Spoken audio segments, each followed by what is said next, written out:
Bom dia, pessoal. Vamos dar início aí à aula de hoje, aula de filosofia, aulas 31 e 32 com o tema liberdade e responsabilidade, fenomenologia e existencialismo, certo? Vou fazer a mudança aqui da tela para apresentar para vocês acompanharem a exposição da aula de hoje. Então, vamos lá.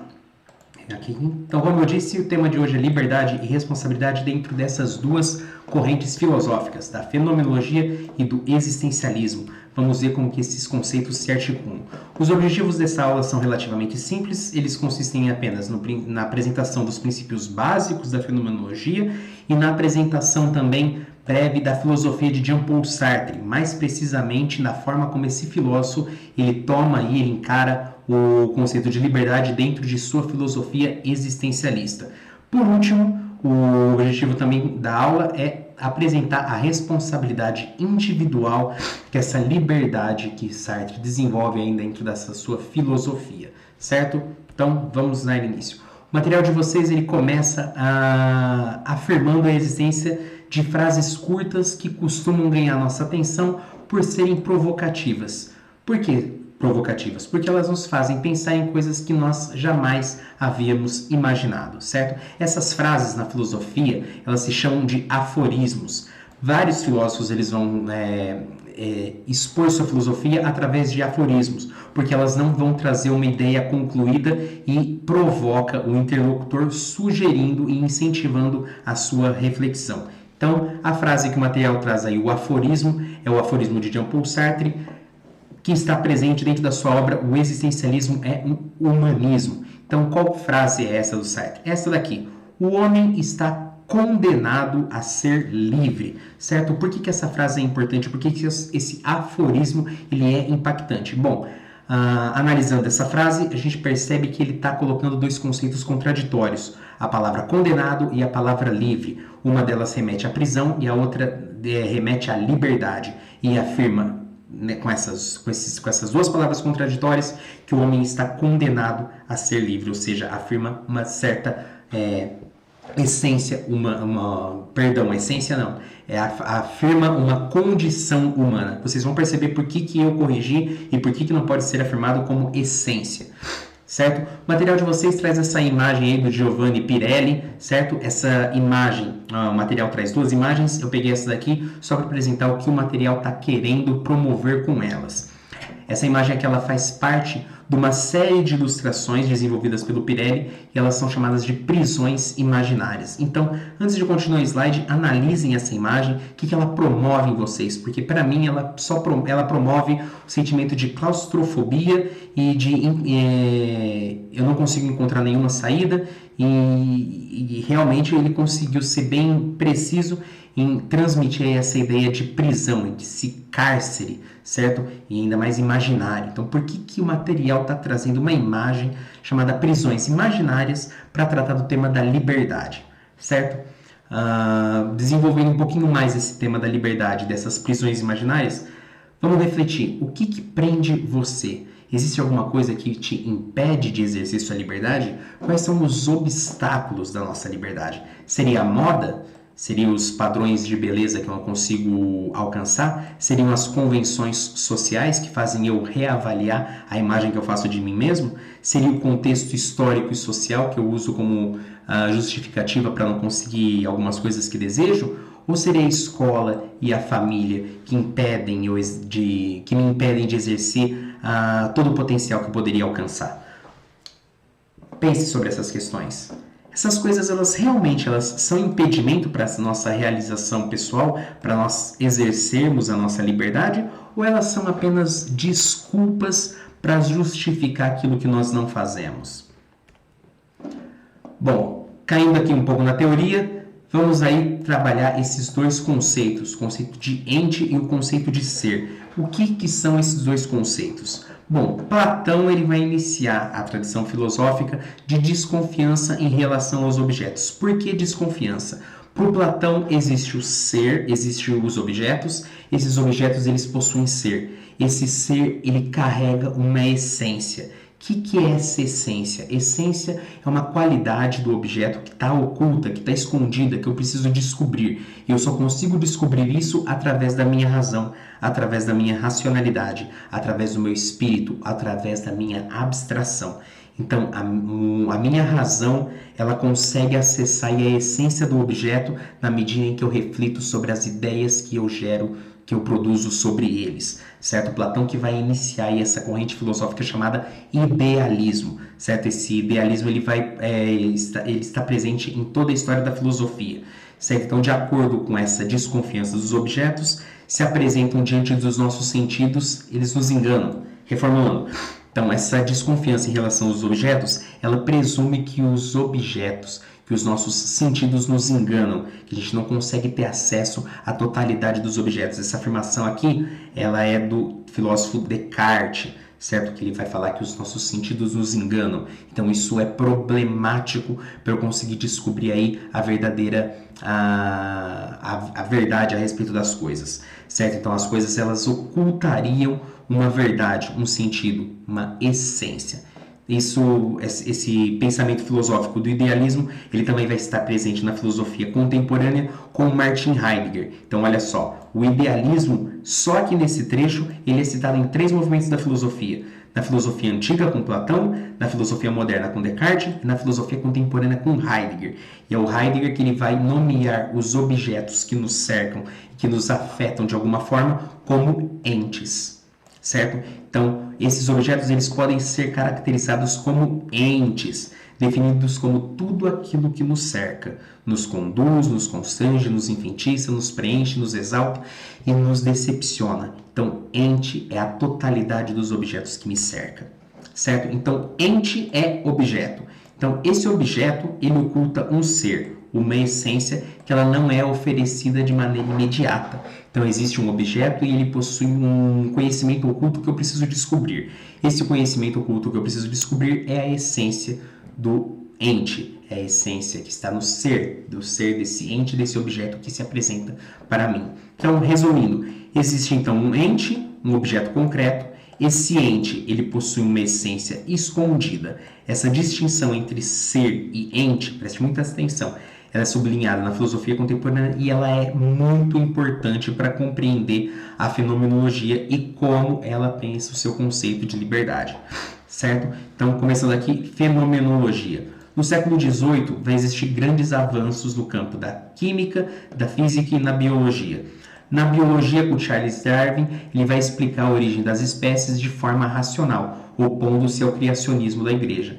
Então, se a igreja, se a Bíblia, se a religião, ela tentava justificar o mundo através do criacionismo, através de explicações sobrenaturais, Charles Darwin ele vai romper com esse tipo de explicação, oferecendo aí a teoria da origem das espécies, certo? Então, essa evolução aí na ciência vai ser a marca aí do século XVIII. E esses avanços eles vão contribuir de que a visão das explicações científicas elas são definitivas para explicar o conhecimento do mundo, certo? Então, todo esse avanço tecnológico e científico, ele não vai ficar só nas ciências exatas. As ciências humanas, ela vai se interessar por esse método e vai se perguntar se ela pode aplicar esse mesmo método para o conhecimento da condição humana. Então, o desenvolvimento das ciências da natureza fez com que pensadores das ciências humanas, da filosofia, buscassem estabelecer um estatuto científico para o seu campo de saber, ou seja, é utilizar o método científico para a própria análise da condição humana, certo? Então, foi assim que Engels interpretou a análise de Marx. Vocês lembram que Marx ele vai analisar a história e na análise que ele faz da história, ele vai explicar a condição humana através da sua relação econômica, certo? Então, Marx ele vai pegar toda a referência histórica para desenvolver aí a sua teoria sobre a história, o que vai fazer com que Engels afirme que o marxismo, isso que ele fez na análise da história, é um socialismo científico. Por quê? Porque Marx ele vai tentar utilizar o método científico para análise aí de uma condição humana. Então, como nós dissemos, o Platão ele vai iniciar um movimento filosófico que encara o objeto como possuidor de uma realidade oculta, de uma essência. Aristóteles ele já defendia o empirismo. Então, aqui a gente já tem essas duas figuras importantíssimas na história da filosofia, com Platão sendo o expoente do idealismo e Aristóteles do empirismo, certo? Esses pensadores eles vão ditar o rumo da filosofia até a atualidade, certo?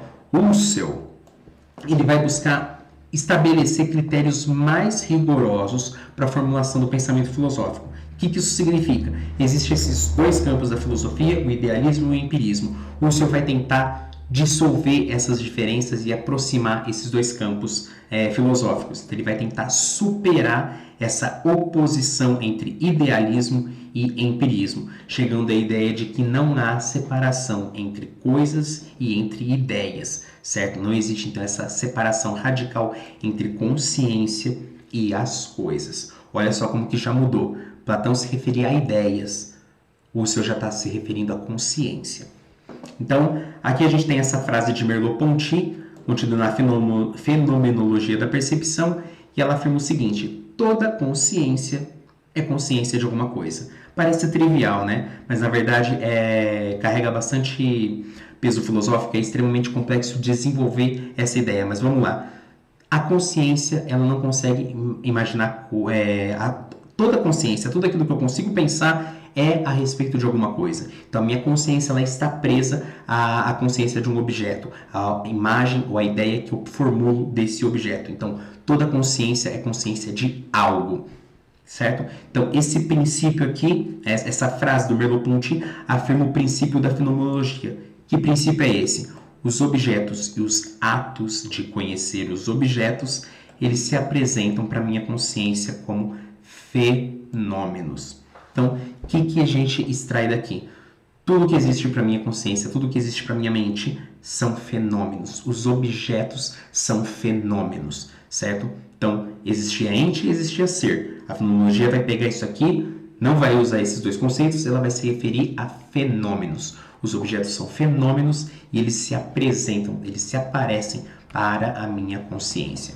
Então, a fenomenologia ela vai tentar dissolver a distinção entre esse ser e o ente, como eu havia dito, certo? Identificando os objetos como fenômenos que vão aparecer para a minha consciência que os percebe, certo? Então, o conhecimento do fenômeno baseia numa maneira de ver que está submetida a um método, certo? Então, o objeto ele se apresenta para mim, mas isso não significa que qualquer coisa que se apresente para mim vai ser verdadeira. Por exemplo, eu tenho o meu celular, ele está se apresentando para mim como fenômeno. Então, eu preciso olhar, a minha maneira de ver para ele precisa se referir ao método, para eu tentar descobrir ele em sua totalidade. Se eu me prender a apenas uma maneira de ver ele, eu não vou conseguir entender esse objeto em sua totalidade, certo? Então, eu preciso de um método científico para explicar, inclusive, esses objetos que se apresentam para mim como fenômenos. Beleza? Então, a base do método deveria ser o reconhecimento de que existem leis lógicas e que não provém de nenhum mundo sobrenatural. Então, a fenomenologia, ela precisa entender, ela parte do pressuposto de que existem leis lógicas, existem leis da natureza, e essas leis, elas não precisam de explicação sobrenatural. A minha mente, às vezes, consegue acessar esse mecanismo, essa estrutura da natureza, certo? Então, a minha consciência, ela não cria os objetos, e ela também não os percebe como são. Veja o exemplo do celular. Ela não percebe como são. Meu celular, ele é isso daqui tudo. Ele é a tela e a capinha vermelha do outro lado. A minha mente ela não consegue captar esse objeto inteiro em um único momento. Eu só consigo entender ele em sua totalidade quando eu passo a analisar e a definir, a anotar todas as suas qualidades, certo? Então, a minha consciência ela não cria esse objeto e ela também não consegue perceber ele da maneira como ele é. Então, se a minha consciência não possui conteúdo, mas ela trabalha com esses fenômenos, com esses objetos que aparecem para mim, então ela está direcionada para as coisas. A minha consciência, ela está à mercê dessas coisas que aparecem para elas e eu preciso entender ou eu preciso policiar, orientar a minha mente a lidar com esses objetos, com esses fenômenos que aparecem para mim, certo? Por esse motivo é essencial reconsiderar todos os conteúdos da consciência. Essa afirmação aqui é do Husserl. Por quê? Porque para eu compreender o objeto ou me aproximar cada vez mais de como ele é de fato, eu preciso reconsiderar todo o conteúdo da minha consciência para purificar ele de qualquer explicação ou conceito sobrenatural que eu possa aplicar para esse objeto que eu estou tentando conhecer. Certo? Agora que a gente entra em Sartre, esse carinha aqui, certo? Um olho no peixe e outro no gato. Certo? Então, Sartre, ele é um dos pensadores do existencialismo e ele foi influenciado pela fenomenologia. Certo? Sartre, ele elabora uma das suas concepções mais importantes também, está presente na sua obra, o existencialismo é o humanismo. Que concepção é essa? A existência precede a essência. Nessa frase aqui a gente já percebe que ele está criticando alguns filósofos, principalmente Platão, porque Platão ele era defensor da ideia de que existe um ser, existe essência. Para o Sartre não existe nada disso. Para o Sartre nós existimos, e se existir qualquer essência, ela vem após a nossa existência. Primeiro nós existimos, certo? A existência precede a essência. A existência ela é antes de qualquer essência que eu possa formular, certo? Então o objeto ele primeiro existe, para depois eu tentar buscar uma essência sobre ele. Ficou claro? Então, em vez de pressupor uma essência que deve ser desvendada pelo pensamento, Sartre afirma que a filosofia deve debruçar-se sobre as coisas conforme elas existem, ou seja, estudar as coisas tal como elas aparecem para mim, certo? Então, Sartre ele estabelece essa distinção. Existe o ser em si, que são as coisas físicas, as coisas da natureza. E existe o ser para si, que é o indivíduo. Por que para si? Porque ele é dotado de consciência que consegue perceber a si mesmo e os objetos do mundo. Então, os objetos aparecem para mim. Os seres em si aparecem para o ser para si. Ficou claro? Então, Sartre ele se posiciona contra os filósofos que vieram antes deles, que buscavam essa essência. Então, Sartre ele questiona os filósofos anteriores que se interessaram em investigar uma suposta essência ou natureza humana. E é aqui que a filosofia do Sartre começa a adquirir um tom pessimista. Por quê? Porque para o Sartre não existe essência humana. Para o Sartre, a consciência é um vazio, é um nada. E esse nada ele precisa ser preenchido. O material traz essa ilustração do Escher e eu quero que prestem bastante atenção. Por que o material traz essa imagem do Escher logo após a apresentação da filosofia de Sartre que defende aí o vazio, que a consciência é nada? É exatamente isso que acontece. Existe essa casca aqui e ela não tem nada dentro dela. Então é a consciência vazia que precisa ser preenchida. O vazio da consciência ele é preenchido pela maneira como nós construímos nossa existência por meio dos nossos atos. Então, recapitulando, existe o objeto, existe o fenômeno, ele se aparece com uma consciência, essa consciência é vazia e é preenchida através desses fenômenos que aparecem para ela. A minha consciência, ela lida com esses fenômenos que se apresentam para mim na minha existência e eu escolho nos meus atos, nas minhas escolhas, como eu vou exercer essa liberdade, ou seja, nessa relação com os fenômenos, a minha consciência vai precisar decidir, certo? Então, para o Sartre, a liberdade é essa possibilidade do homem agir, do homem escolher em qualquer circunstância. Então, se a minha mente é vazia, então eu tenho que preencher ela com as minhas atitudes, com as minhas escolhas, baseadas nos fenômenos que aparecem para mim. Então, nesse sentido, para o Sartre, até o escravo é livre. Por quê? Porque ele pode pensar, ele tem a possibilidade de escolher entre fugir, revoltar-se, morrer ou apenas obedecer, certo? Então, ele está despejando no indivíduo, ou no caso do escravo, toda a responsabilidade por sua condição, porque ele pode mudar aí a sua situação.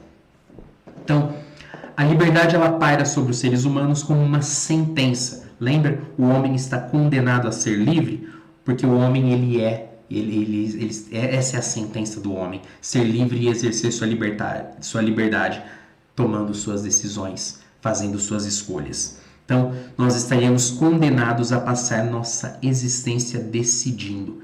Essa é a maior a consequência da filosofia do Sartre. Por quê? Porque eu preciso decidir. E, inclusive, quando eu decido não escolher, não tomar uma decisão, eu estou tomando a decisão. Que decisão é essa? De não tomar decisão alguma, certo? Olha só o pensamento do Sartre, que reviravolta que ele faz, certo? Então, nós devemos assumir nossos destinos e nos responsabilizar por nossas decisões. Então, essa visão de liberdade do Sartre, ela pode ser um pouco pessimista, pois declara que estamos condenados a ser livres, certo? Só que o vazio e o nada que Sartre fala da consciência humana é um espaço de ampla possibilidade, certo? Por ela ser vazia, eu posso preencher ela com os diversos projetos diferentes na minha vida. Então, o existencialismo, ele parece ser pessimista, mas na verdade ele é uma doutrina de dureza otimista, ou seja, você é responsável pelas suas decisões, pelos seus atos, pelas consequências de suas atitudes, certo? Então, a visão um pouco sombria da ausência de uma essência humana, só que ela acaba sendo otimista. Por quê? Porque ela abre a possibilidade de eu vivenciar a minha liberdade de fato, certo? Então, se a consciência não é nada, bem como a necessidade de exercer a liberdade sem diretrizes pré-estabelecidas, também a consciência é nada. Eu preciso tomar as minhas escolhas. Só que isso é muita responsabilidade e tem pessoas que não lidam bem com essa responsabilidade. Então, o que acontece? Eu acabo gerando angústia. Eu não lido bem com essa liberdade. Essa é a característica da condição humana. Quando percebe sua liberdade, gera angústia. Por quê? Porque alguns não conseguem lidar com o peso dessa liberdade que Sartre está mencionando. Então, muitos acabam fugindo dessa situação. Então, quando eu fujo da situação de que eu sou livre, Sartre fala que acarreta na má-fé. O que é a má-fé para o Sartre? É a dissimulação ou o auto-engano. Lembra lá no início dos slides? Quando a gente destacou os obstáculos da nossa vida que impede da gente conseguir realizar todo o nosso potencial? Então, para o Sartre, quando a gente faz isso, a gente está agindo de má fé, certo? Por quê? Porque eu estou sendo dissimulado e eu estou me enganando, certo? Eu estou rejeitando a minha liberdade e justificando as escolhas que eu não tomei com desculpas, certo? Eu não podia fazer, eu estava cumprindo ordens. Enfim, eu estou criando desculpas para justificar as atitudes, as escolhas que eu não tomei e que eu poderia ter tomado, certo? É como se o ser humano, para o Sartre, quando ele faz isso, quando ele não lida com essa angústia e abre mão da sua liberdade, ele deixa de ser um ser para si e se transforma num objeto incapaz de decidir, incapaz de opinar, certo? Então, para o Sartre, essa é a maior rejeição da natureza humana. Quando eu deixo de ser para si e me transformo num objeto, num ser em si, certo? E como que essa relação de liberdade fundamenta a existência do outro, certo? Então, eu sou um ser humano, minha consciência é vazia, eu devo preencher ela com as minhas atitudes, com as minhas escolhas, só que existe o outro que também possui a mesma consciência vazia, que também quer exercer sua liberdade. Então, eu exerço a minha liberdade e cada ser humano se define exercendo a dele, certo? Só que eu vivo no coletivo. Eu sou cercado por outros indivíduos que também são dotados de liberdade. E às vezes esses indivíduos dotados de liberdade, eles também possuem escolhas e julgam as minhas ações. Então, o mundo da existência é o mundo da intersubjetividade, da relação entre os sujeitos. O que isso significa? Que eu estou sempre me relacionando com outras consciências, com consciências que estão julgando, às vezes até as minhas próprias escolhas. Então, a relação com o outro atesta a minha própria existência. Da mesma maneira que a fenomenologia defendia que os objetos não existem, que os objetos existem fora da minha vontade, os outros também existem fora da minha vontade. E eu preciso lidar com esse outro que também possui consciência, que possui liberdade e que possui escolhas e que age de diferentes formas. Então, eu não apenas percebo o outro, eu também sou percebido por ele. Essa é a relação que conecta o eu com o outro.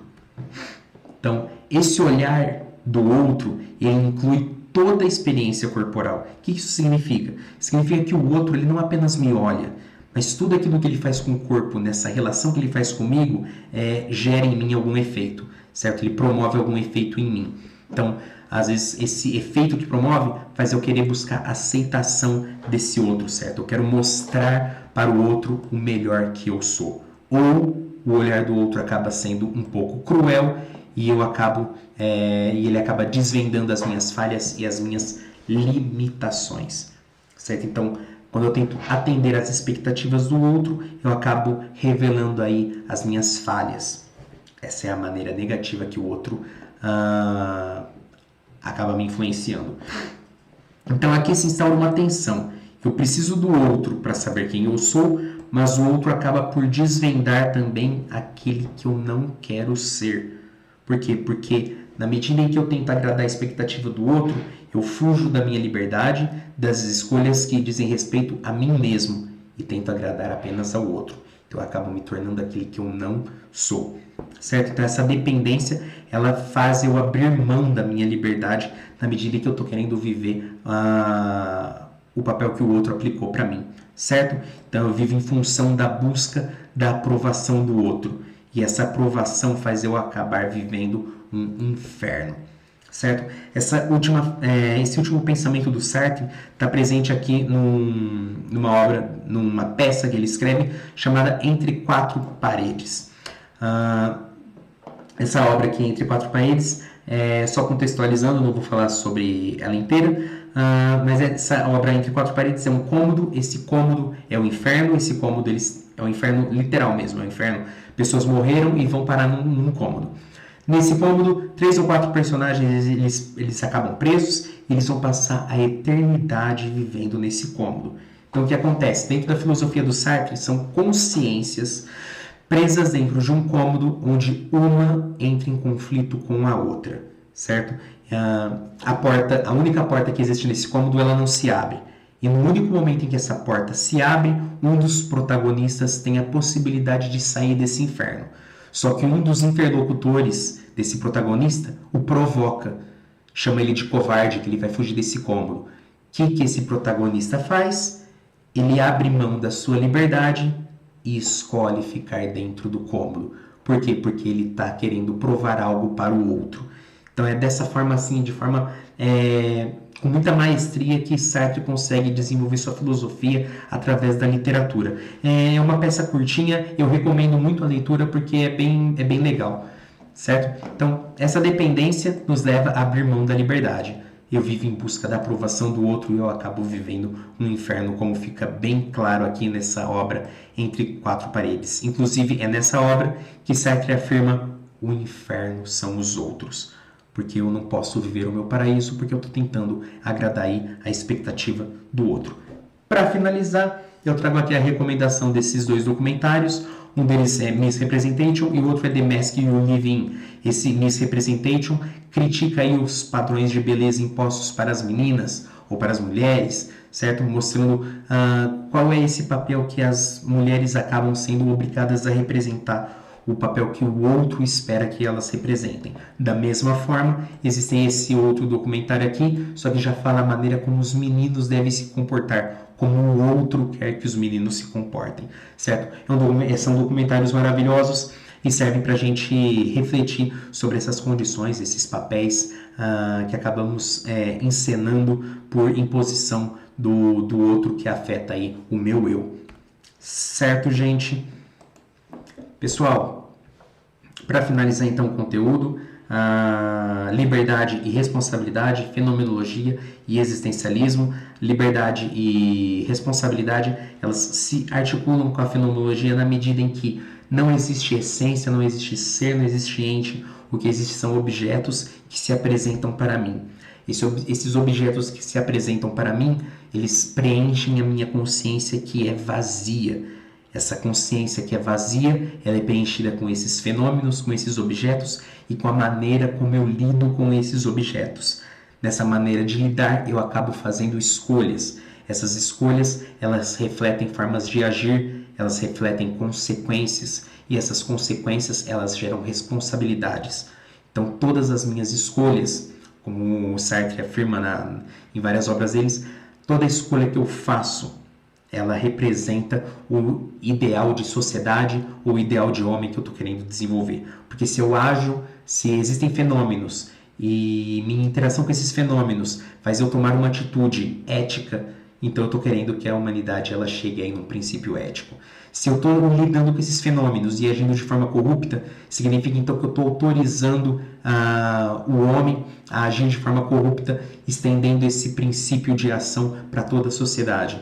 Então, para o Sartre existe aí a sua filosofia, ela se estende à maneira como a sociedade se encara a partir das decisões do homem particular. Então, cada pessoa, ao agir, ela gera consequências, e essas consequências elas podem ser estendidas aí para o restante da sociedade, representando aí o modelo de sociedade que eu desejo estabelecer. Ok? Pessoal, eu espero que o conteúdo tenha ficado claro. Qualquer dúvida vocês podem me mandar mensagem, entrar em contato comigo. Vou liberar os exercícios do plural para vocês realizarem, certo? E depois eu dou a devolutiva para vocês, ok? Agradeço a atenção e até mais.